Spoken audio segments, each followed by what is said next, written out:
Hello, everyone. Welcome to our webinar today. My name is Catherine Ring, and I'm the VP of Marketing for ZSuite Technologies, and we are hosting this webinar called The Art of the Possible, Cracking the Code for Winning New Municipal Clients.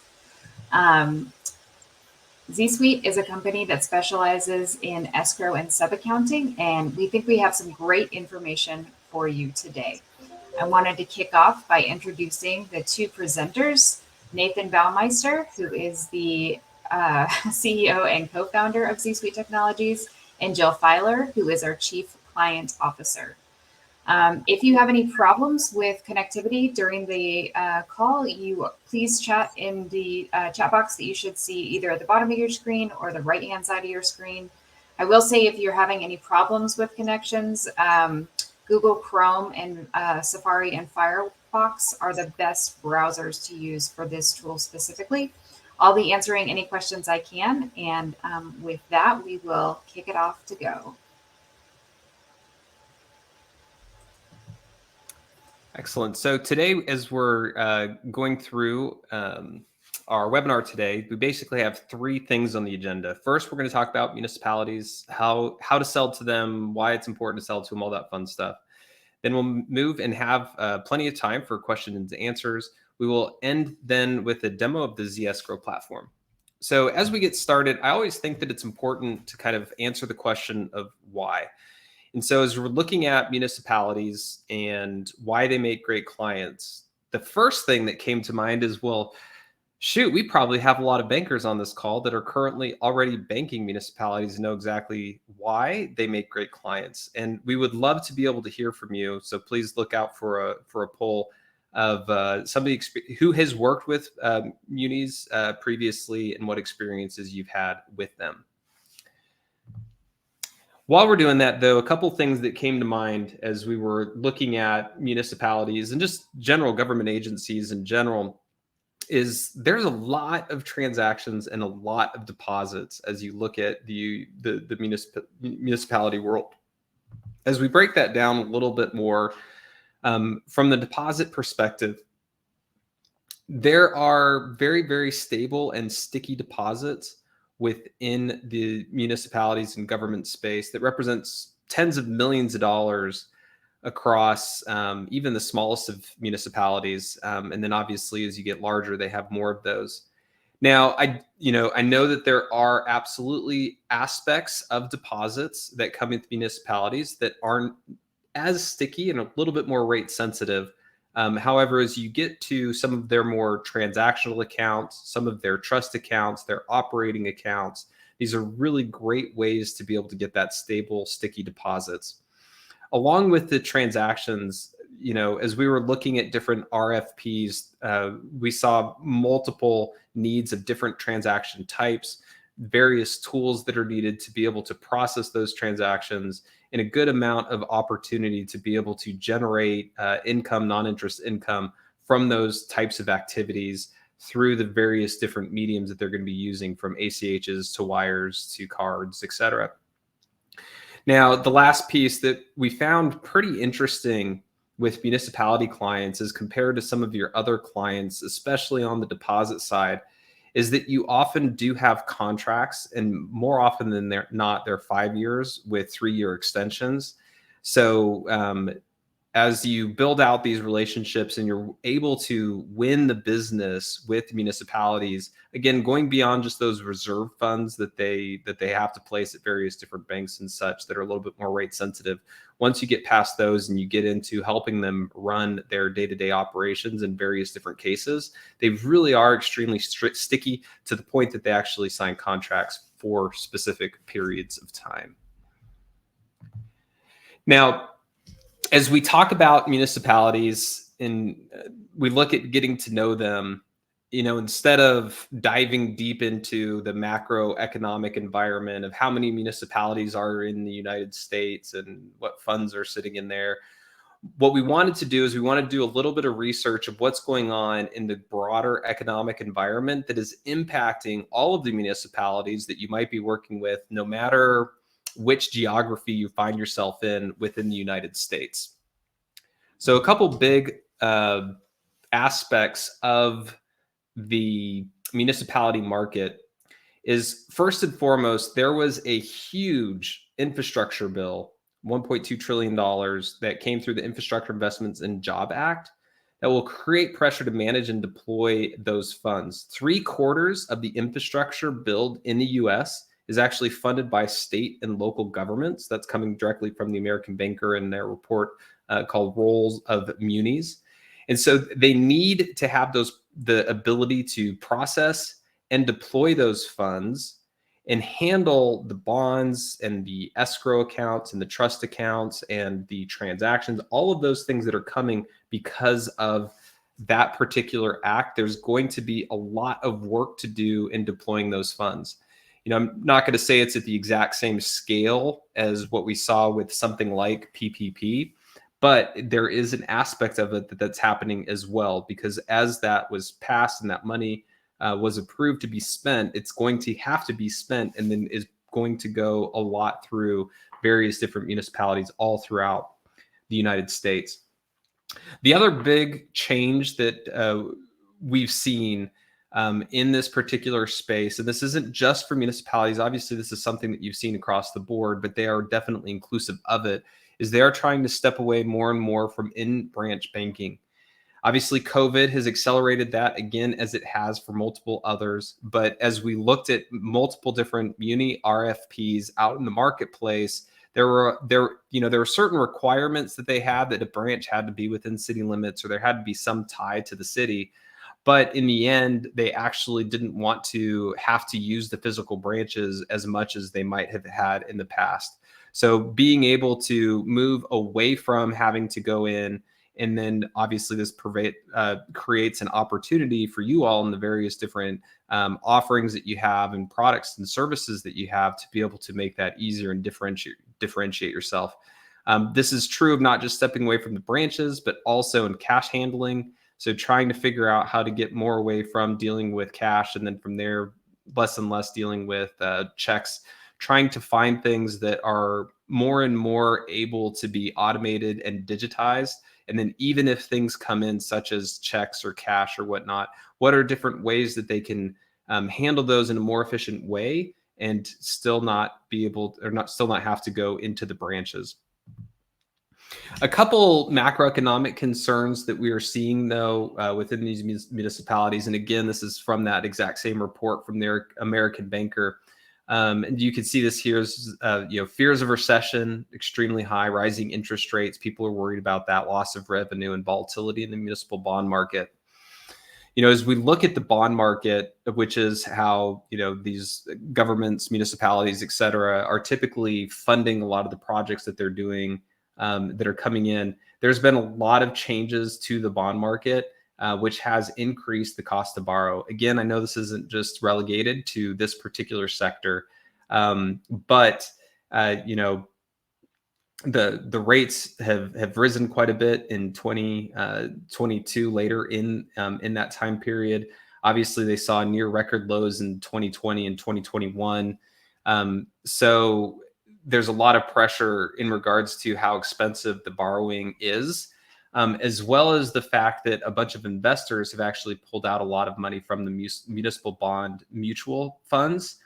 So it's tough to plan bond issuances when a large portion of the buyers at that buyer base is actually selling.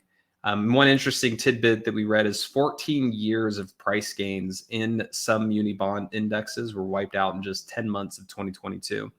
So as we look at what's going to be happening over the next couple of years, this fear of recession, these rising interest rates, and this volatility in the municipal bond market is going to create some headwinds that I think are important for banks to think about as they are looking to be able to, service their various different banking needs. So why does that matter? There's a couple things to be thinking about that they're going to be working with and struggling with. None of these are, your ability to actually help and serve in these particular things, you may or may not be able to do so. But anytime you're looking to build relationships, provide good service, understanding what your clients or prospects are going through is extremely helpful.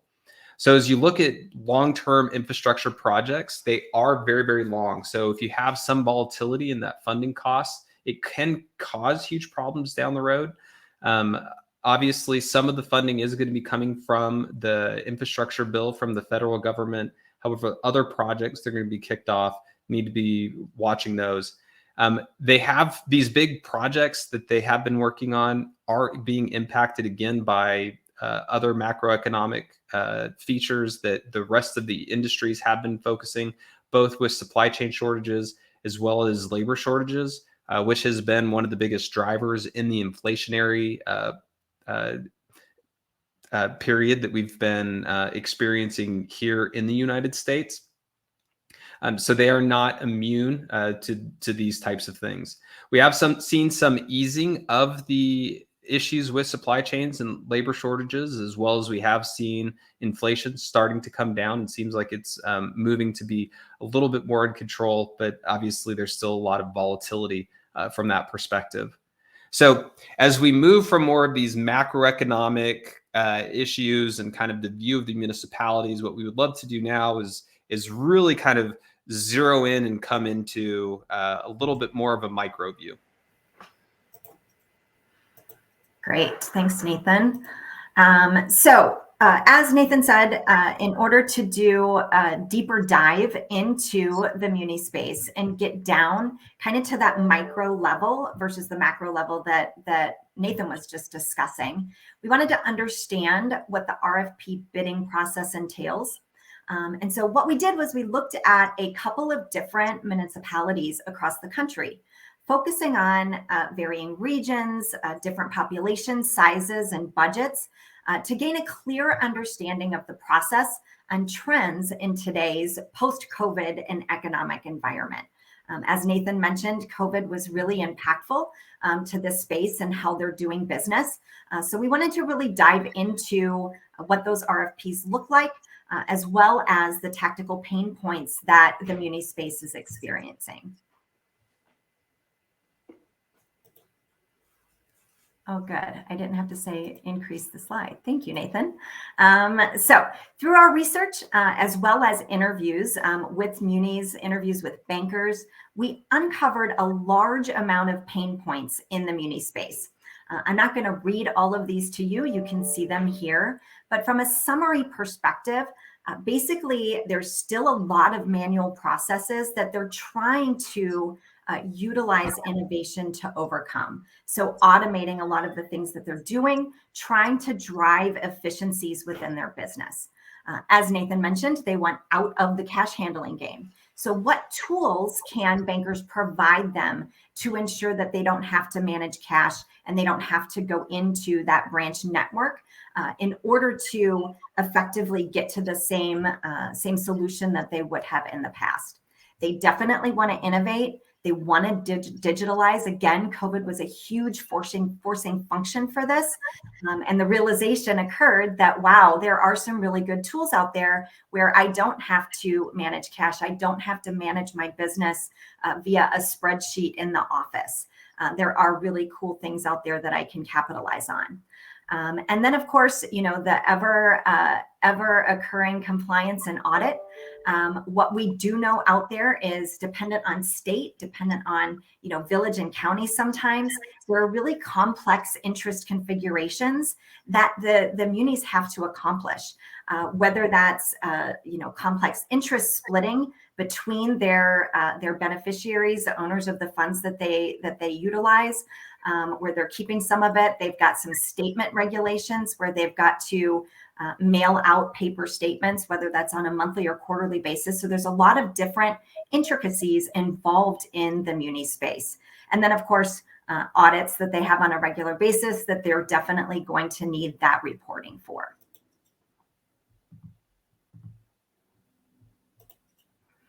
So moving on, basically in the municipality space, they have really a lot of the same functional needs that you're already used to with your commercial clients, but they also have additional compliance, audit, and reporting burdens that many commercial clients don't have to worry about.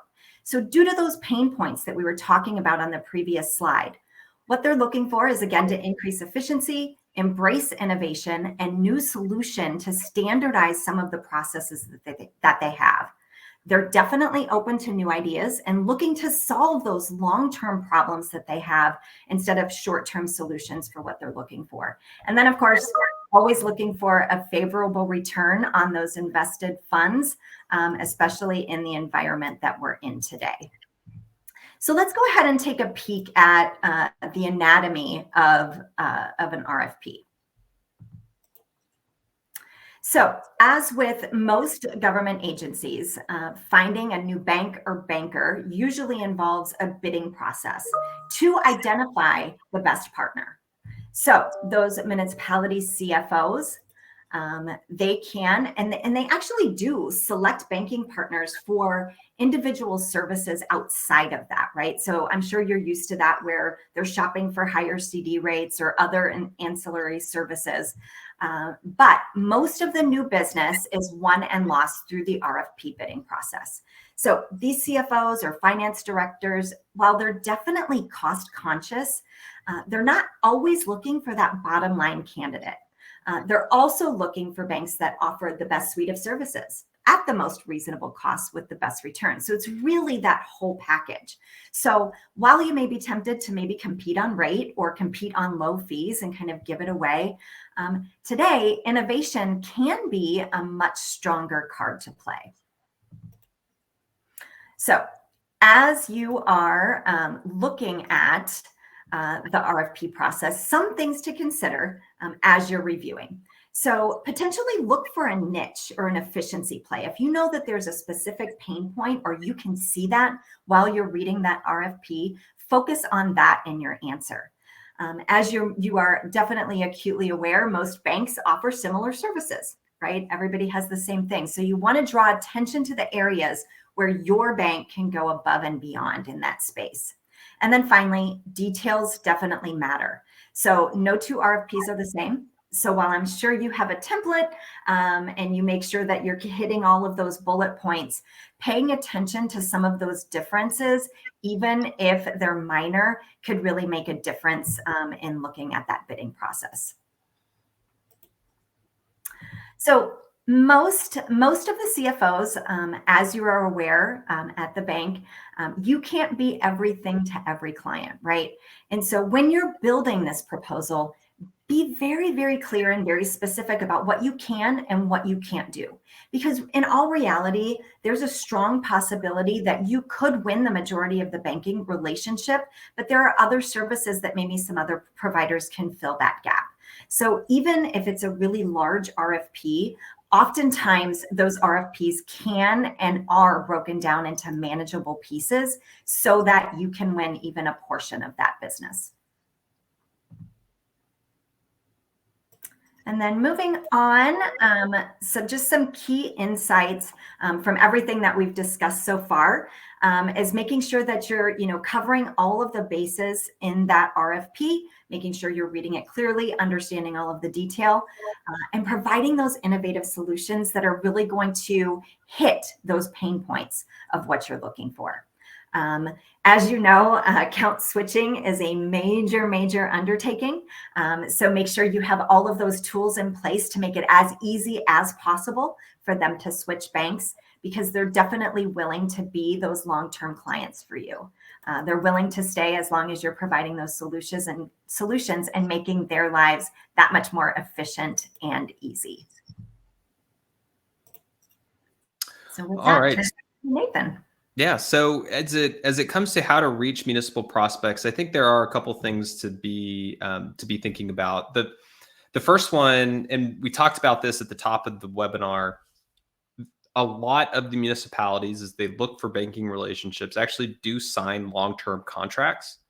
And so there isn't always an opportunity at any point in time to take over the business of helping them with their operating accounts and trust accounts and some of those other ones. As I mentioned before, I do know that there are, their excess funds that they need to invest and such oftentimes do come up a little bit more often, pretty much anytime a term ends. They go out and have to look at different banks for those particular deposits. But the important thing is to you do need to make sure that you have the relationships, that you have the tools, and you're keeping your eye out for when those RFPs come out or when those contracts come away. As I mentioned, it's typically like from 5 to 8 years. So you just want to be like that leopard there on the top of the tree, ready to pounce down as soon as someone walks by your tree there. I love that image. And then when it actually comes time to having the opportunity to respond to those RFPs and communicate with them, really be thinking about different ways that you can differentiate your institution. By no means are we saying these are the only 3 ways to differentiate your institution, but these are 3 ways that we found as we've been working with various different banks that have built out good portfolios of clients in the municipal space that has seemed to provide some differentiation. And one of the long-term views that we have in the community banking industry is that it's never just about technology. It's also never just about the people that are providing the services. It's the combination of both of those, which you can kind of see reflected here. So one of the big ways that you can differentiate your institution is being willing to partner with those municipalities to figure out how to create the most smooth operating procedures that could possibly be created. One of the things to be thinking about is, instead of just saying, here's our solution and these are our processes and how they're being done, if you can actually ask the people that are doing the work, how are you currently doing it and what are your pain points? And you can then find ways to provide either specific services or training to be able to smooth over some of those pain points. You will look a lot different than the rest of the banking competitors. I think one of the biggest issues that a lot of sales teams have, not just in banking, but across any sales department, is to focus on what are the features and things that my product and services do and how do my products and services work, rather than couching it in how should it work or how is it that my products and services are consumed or used. So that would be the first one. The second one, and I'm sure you've never heard this before, digital banking tools are a good way to differentiate what you're doing. There has been mass adoption of multiple digital banking tools.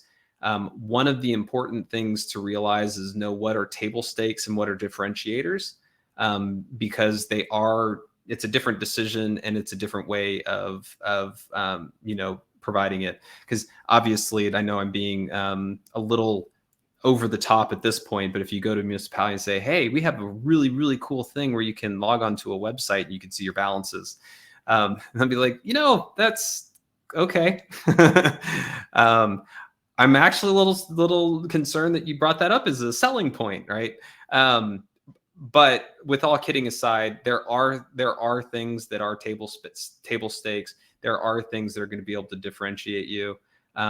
We already mentioned some of the digital banking tools that you can look at in regards to the pain points. So cash handling, handling checks, not having to go to the branch. As you look at like remote deposit capture devices, you look at lockbox services, those types of things oftentimes are things that not necessarily every bank has.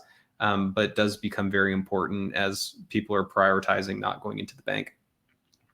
The third one, and any of you that know ZSuite Tech are probably not surprised to hear this, but one way you can differentiate your institutions is looking at escrow and sub-accounting. We have seen that this is something that very few banks are set up to handle efficiently, compliantly, and transparently. This is why we built a whole company around our particular tools within ZEscrow.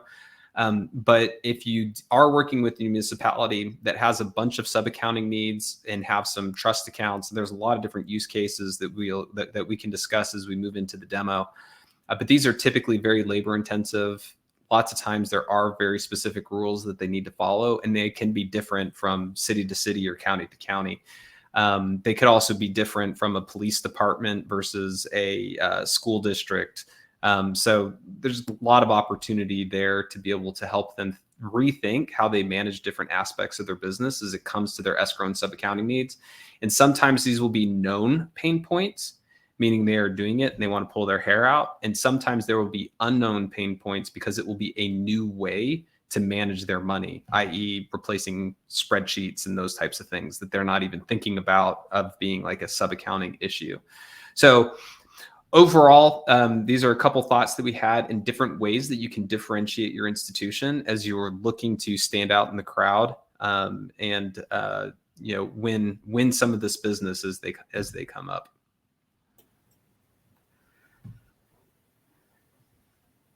Okay, so what can you do today? And so the idea here is that, obviously, as we've talked about with the RFP process, those are, definitely for certain terms. But there's things that you can do in order to be ready for when that next RFP process comes, or as we talked about, capitalize on some of those services that they will need outside of the RFP process. So a couple things, which I'm sure, requesting a meeting with the city finance team. I'm sure a lot of you do that today, where you stop in and just want to stay in touch with your particular city, county, village, borough, and make sure that you continually have those conversations.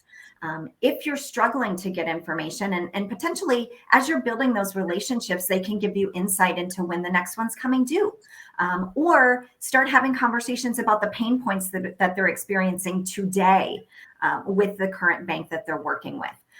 But you can always get the information via your state's Freedom of Information Act, where you can request documentation such as past RFPs.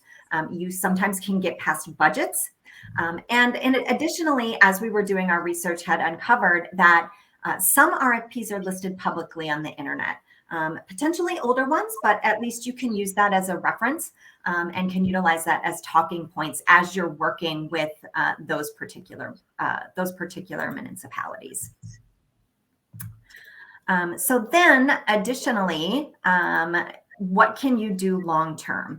So those are some, really short-term solutions, but we wanted to give you guys a place where you could go in terms of conferences and attending those conferences and working with the government financial officers, getting involved with your local chamber. I'm sure a lot of you do that today, but maybe not specifically looking for those local muni employees that are attending as well, and getting to know them and trying to get visibility into actually what's happening within the city to be as knowledgeable as you can. Potentially attending city council events and engaging with those city council officers so that, again, you have a clear understanding of what's going on in your community. And, they regularly do submit those RFPs to new banking partners. So by attending that, you can get kind of a wide view of when was the last time that happened, when is the next time that it's coming up, and potentially getting copies of those in advance. So just make sure, at the end of the day, that you're leveraging all of your experience with the RFP process to win over potentially maybe some other public organizations and agencies that are seeking banking partners, because this isn't just limited to your local municipalities. This could be other agencies and other governmental organizations that go through the same process, and you can leverage your experience with munis to work with those as well and to gather some additional prospects for the bank. So finally, the point is just gather everything that you need in advance based on all of the research that you have done. You now know what innovation you have, or you need to make a difference within the muni space. So if you don't have that information today, you don't have that innovation at the bank, you can start building it so that you do have it for the future when the next RFP comes up, and you can capitalize on that and win the business. So with that, I think we are going to turn it over for questions. Open up the floor for any questions that anyone has. Absolutely. And after, and just as a reminder, after taking questions, maybe for the next 10 or so minutes, we are going to end with a demo of ZEscrow as well. Absolutely. And another thing is we are going to be sending out the deck afterwards. We do have compiled some websites that you can go to where you can do your own research to allow you. We'll leave that behind for you. All right. Thank you, guys. Did you see the question here? Sahil asks, how can community banks be involved in these scenarios? So specifically for community banks, how can they plug into this?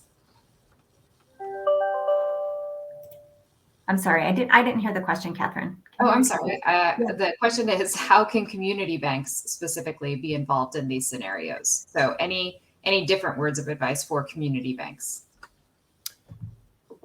Yeah, I think one question I would have, Sahil, is as you talk about in these scenarios, talking about bidding for the business with municipalities, or talking about some of the activities of being part of the different organizations that Jill had talked about.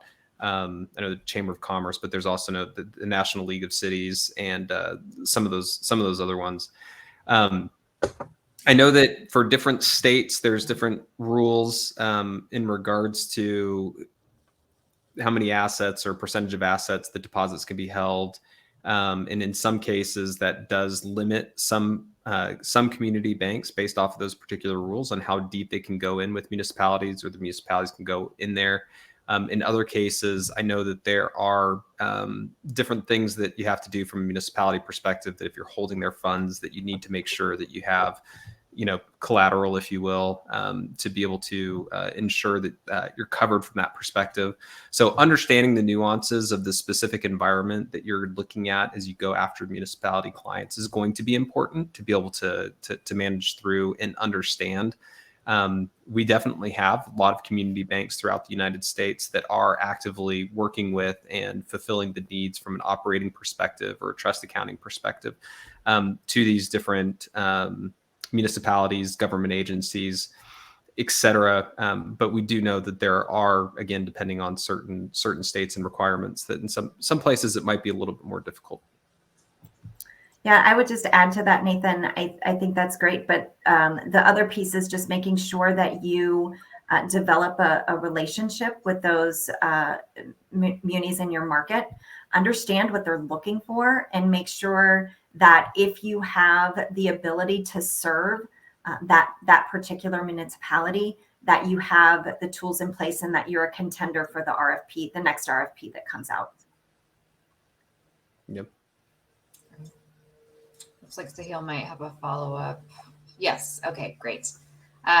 So another question that came through the other chat was just about if you could go back to what are some of the different types of deposits that come with munis. We know that some of them are very stable and sticky, but definitely not every single piece. Yeah, I think that from a deposit perspective, it's going to obviously the deposits, as you mentioned, vary.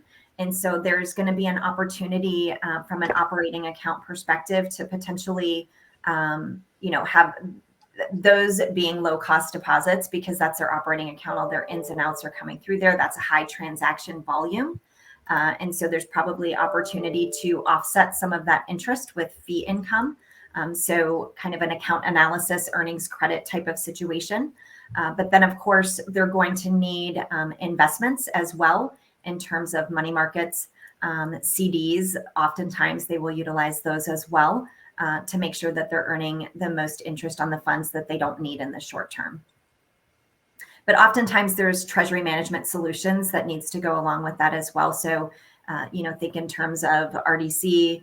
If it's a large municipality, I'm assuming lockbox comes into play, as well as for sure positive pay, as they need to have those tools in place to ensure against fraud. Yeah, and to also talk through some of that, as Jill had mentioned, there's probably going to be a finite list of municipalities that you would look to target and to try and build out relationships depending on where you are geographically and where you're willing to be able to service those municipalities. So even like, let's say none of them have any RFPs open, there's no reason that you shouldn't go out and find their last RFP that they put out and look at it and see what the requirements were so that you could prepare your bank on what are the things that you would be able to do, what are the things that you can't do, what are the things that maybe you don't have at the services right now, but might be in the roadmap for what you want to do for your government banking division, but also some of your other divisions. So it is really nice when you have that accessibility to what people are literally saying in the market. Here's what I need. Do your homework and go find that out, because that means that you'll be even better prepared when it does come due. But it's a really good way to do a gap analysis. Absolutely. And in that, it'll talk about the different types of deposit accounts they'll need. It'll talk about the different technology tools that they have. Like it literally, not all of them go into as much detail, but there sure is. Of the three we looked at, there was a lot of detail down to the types of transactions, how many transactions, the dollar amounts, the tools that they expect to use. All of that stuff is actually there in the document itself. Yeah, absolutely. Just as a follow on to that, Nathan, have you seen any banks use any kind of subcontractors to kind of fill in the gaps if there is a gap in their offerings? Yeah, I think one of the things we have to be careful of in the banking industry, and the bankers on the phone know this much better than I do, in regards to how do you refer to, subcontractors, software vendors that you're licensing with, or whatnot. But there is no doubt, as we had talked about before, that most of the time when you actually talk, you're able to sit down and talk to the CFO at the municipality, who typically the one that puts the RFP together and stuff like that. They don't expect one bank to be able to actually fulfill all of their needs. And so they are open to figuring out the best way for all of their needs to be fulfilled.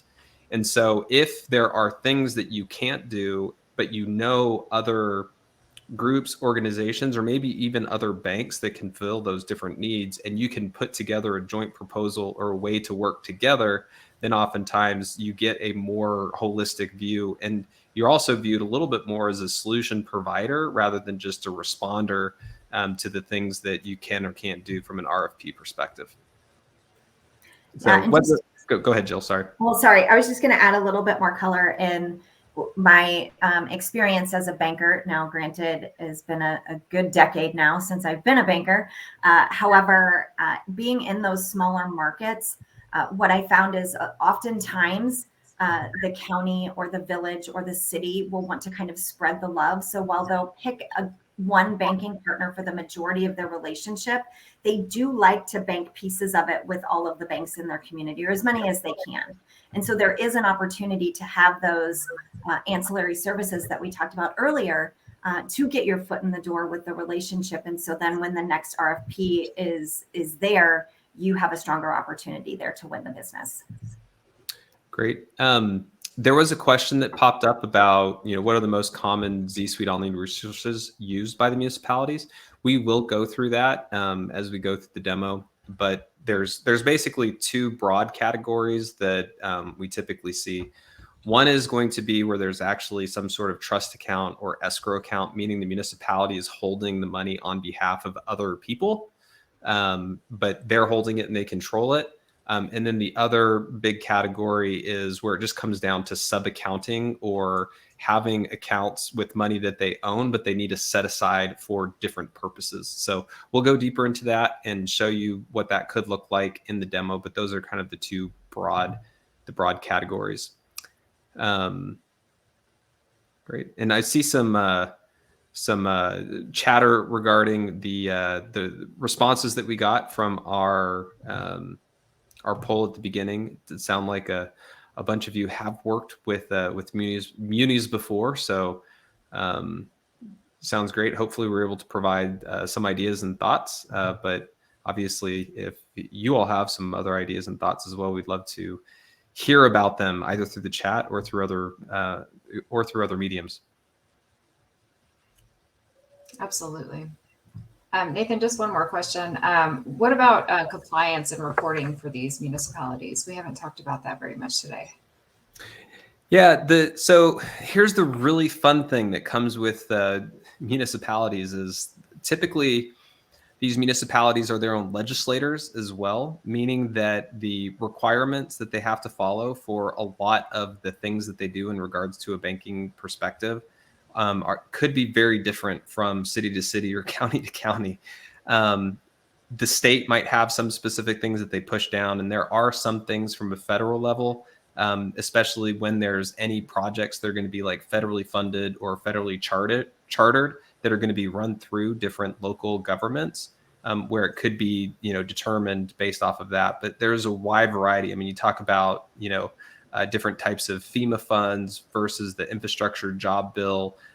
versus housing authorities and subsidized housing. I mean, all of the police seizures. I mean, there's just so many different flavors of what they might have to do from a reporting perspective or from a compliance perspective, that you have to partner with them and ask them these questions, which kind of goes back to one of the things that we had talked about before, is be curious. Don't just be an order taker, right? Don't just respond to the RFP.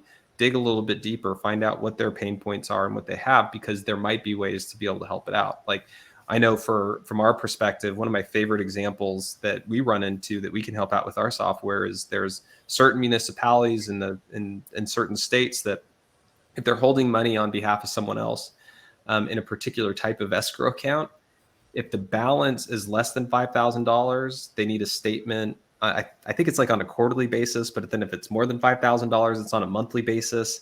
And it's just like, how did they even come up with that rule? I don't know, but they need to follow it. And providing beneficiary statements isn't a banking requirement, but that municipality has that requirement. And, in this case, and those banks that are using our software, in this case, we can help with that, right? We can help automate that, which is great. And there might be some other things like that. Obviously, it's not just in the trust accounting side or the escrow accounting side, but on multiple others. But that's just one example.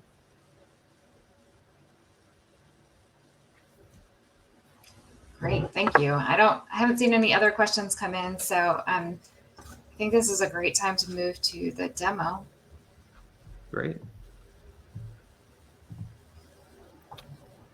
Excellent. So as we mentioned, we do want to, as far as the webinar content goes in regards to how to win municipalities and work with them, that is now over. We're going to move over to a quick demo of the ZEscrow platform that we have at ZSuite Tech. Now, in regards to running this demo, I am actually going to be focusing on a municipality use case. But as you can see here, there's a bunch of different types of verticals and different industries that use escrow, sub-accounting, trust accounts within the ZEscrow platform. So the ZEscrow platform is a web-based application. It is available through any web browser, and we have built it so that it's both responsive and adaptive. So whether you pull it up on your desktop or your mobile device, it will automatically readjust to provide a good user experience. It's hosted in AWS, but we do build separate instances for each of our banks to make sure that they do have separate environments. As you look at what we have up here, this is our demo bank, Focus Federal Bank. All of these tiles represent commercial customers of theirs that have opted to use the ZEscrow platform. I don't know how it happened, but evidently they just got a lot of clients that are NFL fans. The thing that I would first call out as you're looking at the platform is, since it is a web-based application, there are different levels of users that we can provide with different roles to the platform itself. What you're looking at here is this is the bank's view of logging into the platform. Focus Federal Bank, their different employees, doesn't have to be all of them, obviously, just a portion of them, or it could be all of them, we really don't care, can log into the platform. They can drill down into any of their commercial customers themselves. They can, search for specific ones. They can work to onboard new users at any point in time. They can pull reports and data, and there's various different types of things they can do in settings, which I'll show you in just a moment. But that's the first level of access. The second level of access is going to be the commercial customer themselves. So the good folks at the County of New York Jets, it's a municipality, they do have the ability to log into the platform as well to be able to manage their escrow accounts or sub-accounts, or kind of a combination of those on demand. The third level of access is on the beneficiary side. It could be very limited. Maybe they're just filling out a W-9 form via DocuSign, or like we talked about, maybe it's delivering some sort of statement at the beneficiary level to ensure to be compliant with those things. But there are certain things that they can have access to. As much as possible, we love doing single sign-on, but we don't have to do that. So for those of you that have different cash management tools and are like, hey, we would love to create a single environment so they can log into Q2 or Fiserv Commercial Center or FIS's online banking, whatever it might be, they could log in and have be able to get here without managing different usernames and passwords, though we can support either way. As we built this platform and we looked at different escrow and sub-accounting needs, one of the things that really stood out to us is how manual the processes are to be able to manage these types of accounts. It takes hours and hours of time for different bank employees to be able to take in all the requests to open up the different escrow accounts and figure out how to work with their systems to be able to have them licensed correctly, tracking down W-9 forms or signature cards or whatever it might be. So as we built this platform, what we were really focusing on is how can we build a platform that takes away those inefficiencies and creates a way for them to be able to self-serve. So the town of West Randallston here just logged into their instance. They'd be able to log in. They'd see total balances, $91,750 across all of their sub-accounts. You can see the transactions going in and out. They can download their statements right here. But this is where they're going to be able to manage and look at their different sub-accounts themselves. As you can see, there's a whole bunch of different folders. We've built this so it could be extremely flexible where they can add, delete, subtract, and manage their folders in different ways and name them whatever they want. That's a really good name. I think that would help them to manage a lot of folks right there. But as they are able to open up those different folders, what it does is allows them to create organization amongst the different types or different categories of accounts that they might have. So I pulled up town of West Randallston because they might have these different use cases. For example, they might have some certain funds that are just used for their various different high schools or libraries. Maybe they have various maintenance accounts, and this could be both in maintenance as well as vendors, that they're working with people that have large scale projects that maybe they need to put some money aside as a surety bond to fulfill that contract. That money in of itself doesn't belong to the municipality, but they hold it as a surety bond to be able to do that. And so again, those municipalities, as they open that up, it has to be named in their particular name, depending on the municipality. How does the interest work, et cetera, might be a little bit different. And then you have things like, as I mentioned, high schools, libraries, parks and recs or whatnot, where maybe they've gotten funding to they've said, hey, we approved $1 million to renovate this particular park. And they want to set that money aside so that there's visibility and accountability to making sure that that money is being used appropriately. Instead of having to open up an individual account, call up the bank, get that thing set up, et cetera, they're able to just click here, open up a new sub account, and begin to do it very, very quickly. So let's just say it is that particular type of account where it's not a surety bond, it's not money that they're holding on someone else's behalf. There is no beneficiary, and they just need to set those funds aside. They can go through that process here. However, if it is a surety bond, and let's say that Feiler is going to be the contractor doing it, she needs to put up a surety bond. Is she a business or is she an individual? That will depend on how she has her thing set up. Let's say perhaps she's an individual.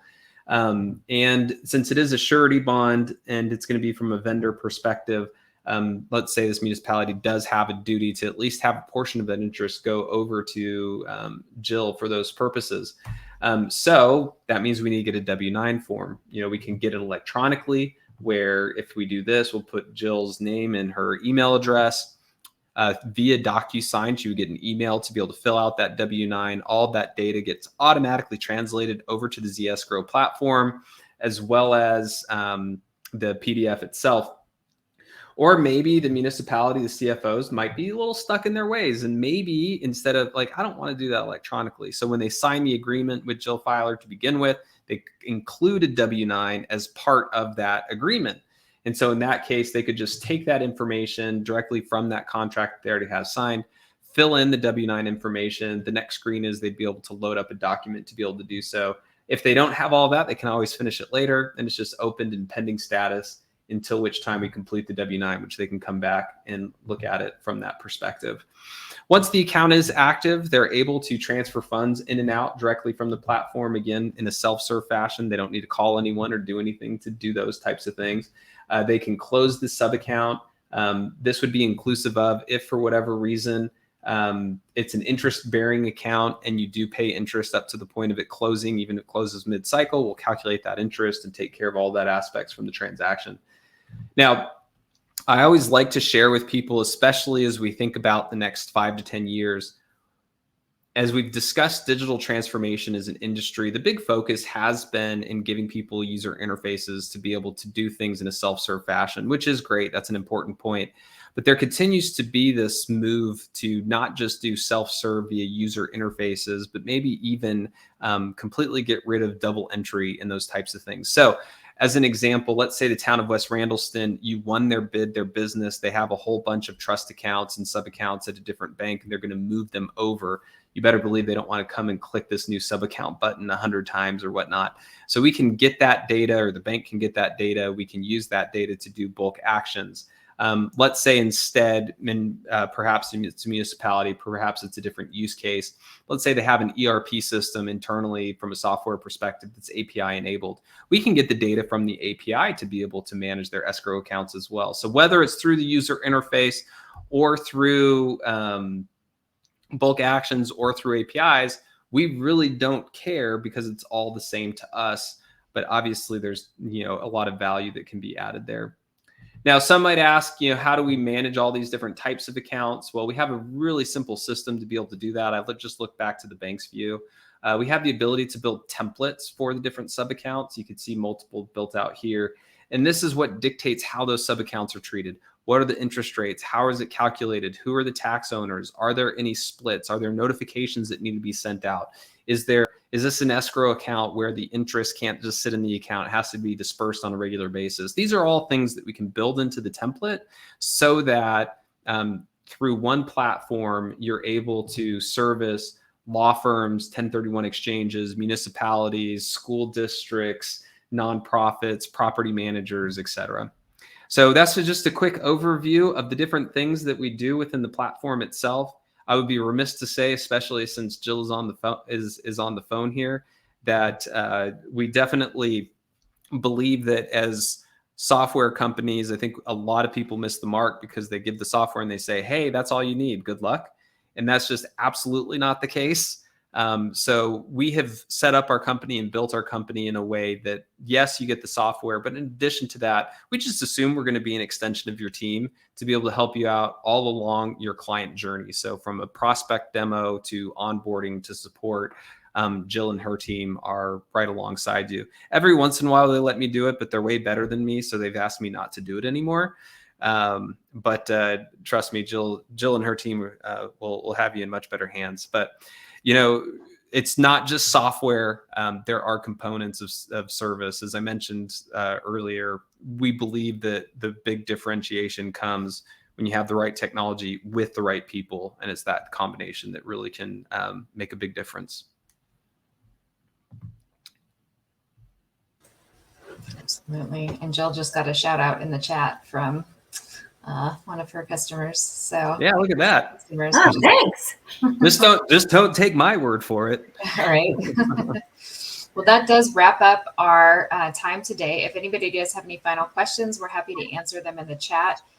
You'll get an email right after the session closes with just a survey for feedback.